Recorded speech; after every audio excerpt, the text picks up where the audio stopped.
Hey, it's Mama. I hope you guys are having a really great day. I wanted to thank you for joining me on my channel. I want to thank everybody for encouraging me in the comments. And I do want to say that they really mean a lot to me. I am very uncomfortable on this side of the camera, and I would much rather talk to a person than a camera. So I'm here and I'm trying to share my experiences with you, and hopefully they'll help you and encourage you. I love to hear your experiences and your opinions. I really appreciate those of you that have been really nice about it. Even if you disagree with things that I've said, that's fine. My way is not the only way to do things. I do want to hear your opinions and your side of things, but I would just ask that you be nice about it. I've had to delete and block maybe, I don't know, maybe 5 people. That's not very many, but if you're going to get on and you're going to be rude or a jerk or a bully to me or anybody else that comments, I'm just going to delete your comments, so just don't even bother commenting. So we're just here to be an encouragement, and that's all. I wanted to talk to you today about something my daughter brought to my attention. She's 27, and she has 3 little kids. They're 5.5, 3, and 1.5. They live in a city, in an apartment, on the 2nd floor of an apartment. So it's really, she was raised in the country, so she's used to that. She has a great husband. They're a wonderful little family, and she has a really big heart. She's such a sweetheart. But anyway, she called me, I don't know, maybe 3 weeks ago, and she was really having a difficult time with momming, wifing, and sometimes just being herself. And it's really easy to do, is to lose your identity in the lifestyle of staying home with your kids, homeschooling, and just being a mom.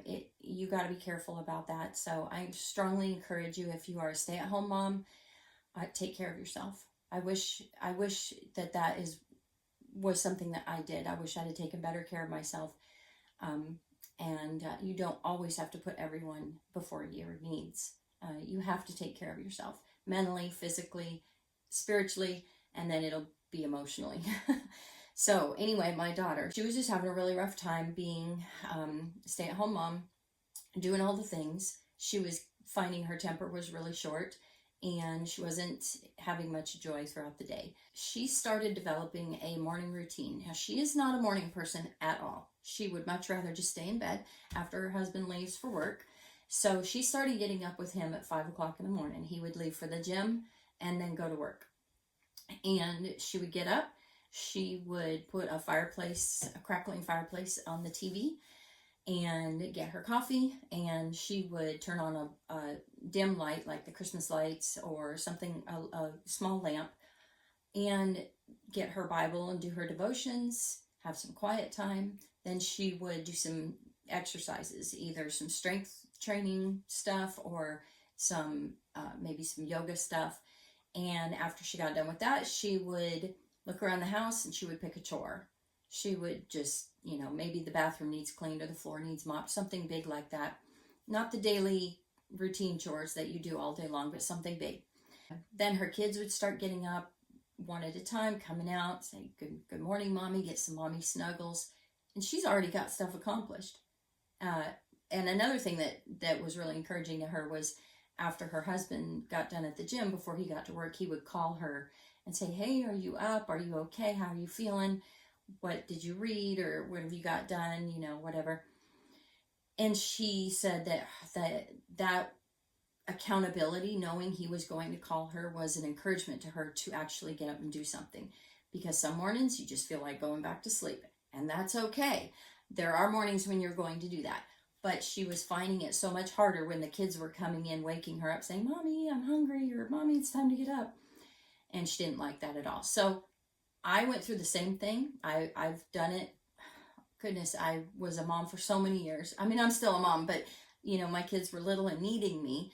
And they have pointed out to me that they remember, one of the things that they remember is when they were young, was getting up in the morning, coming downstairs and finding me sitting in a chair a cozy chair with a blanket, cup of coffee, and my Bible. And I was content and happy, and they got their own personal time with mommy for a few minutes, and that's something I would really strongly encourage you to do if you're really struggling, or if things just are messy, or you just can't get a handle on things.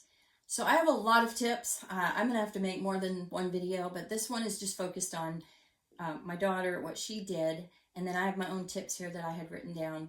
And then I do want to make a homeschooling video, maybe 2 or 3, because there's been a lot of people ask for that.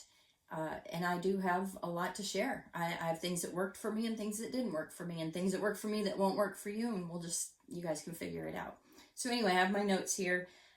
Things that you might try doing every day that might help perk you up, might give you a boost, and help you make a better day for yourself, to keep that joy and happiness and flowing through your house, and anyway, give you in a good mood.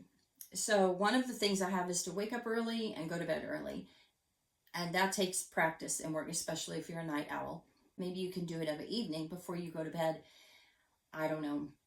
If you're not a morning person, I'm sorry. I've always been a morning person, so it was easy for me to do that.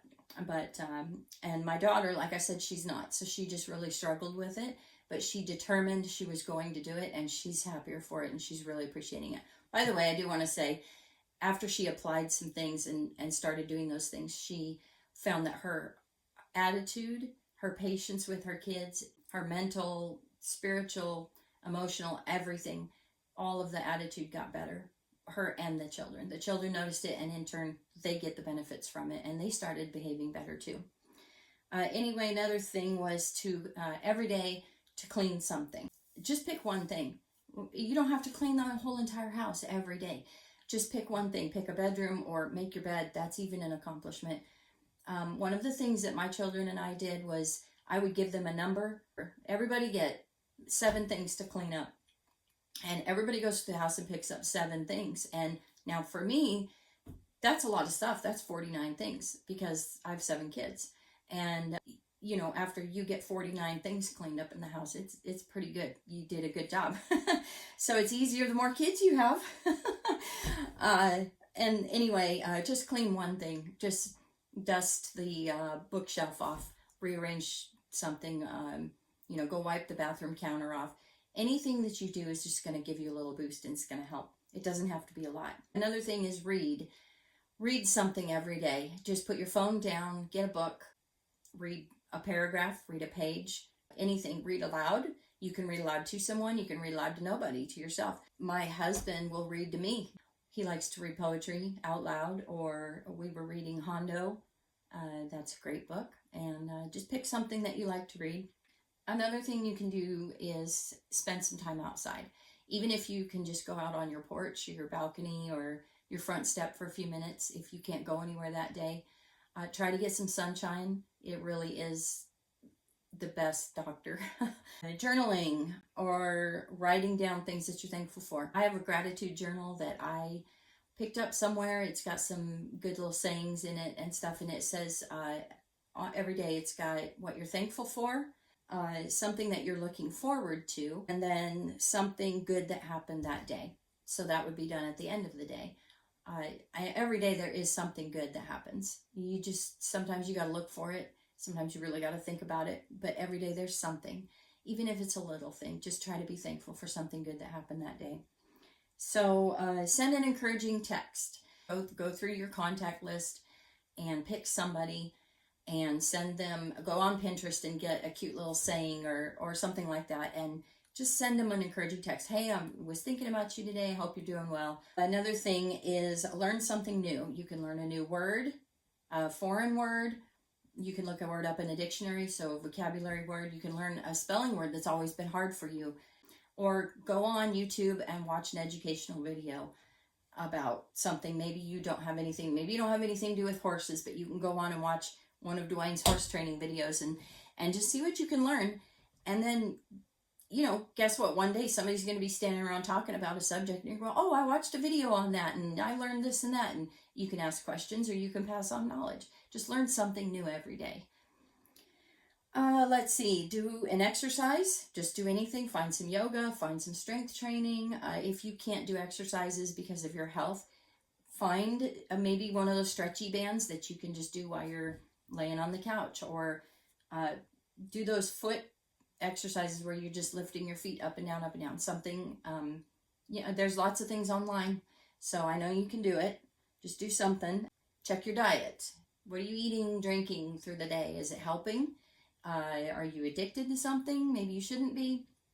Drinking too much coffee, sugar, grains. Maybe there's something in your diet that's causing you to feel overwhelmed and tired all the time.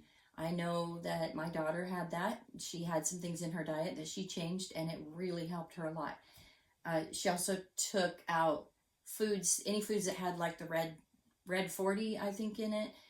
I'm not sure exactly, but she started checking the foods, and it was amazing how much that was in and how it affected especially her son, who's 3. He would almost act violent, and he's a sweetheart. He's such a sweet little kid, but whenever he would eat something with that stuff in it, he would totally change.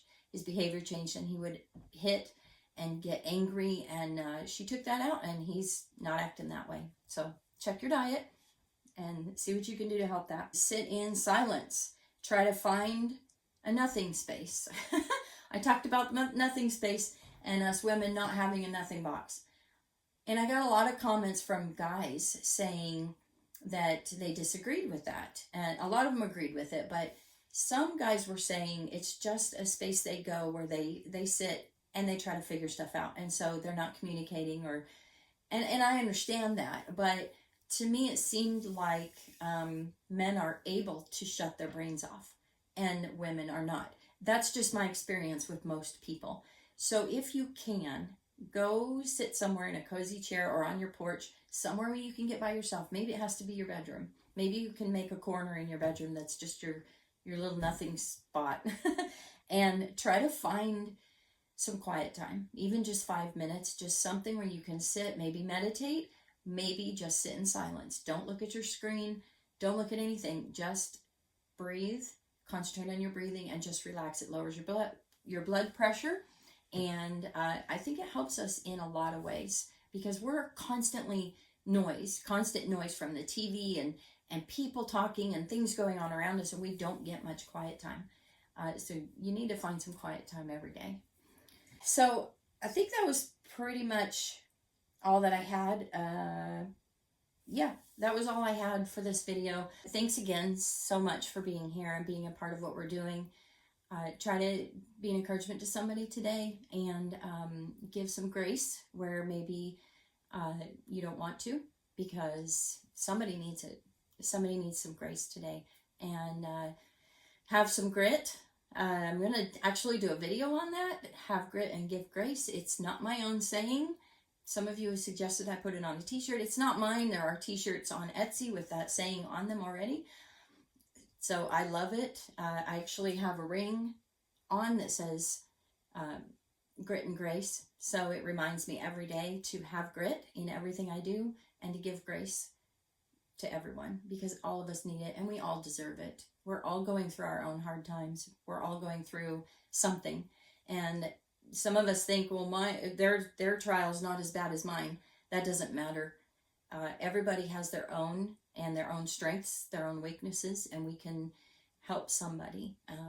But I do believe that it starts with helping yourself. And just like my daughter, she figured out that if she can start her day, she can start off with focusing on getting herself right and getting herself set up, set the mood for the day. It sets the entire household in order. It sets everybody's mood is better, the kids, everybody. So I don't know, I feel like I'm just rambling now, so I'm gonna end the video. I hope you guys have a wonderful day. Thank you again, and have a blessed day.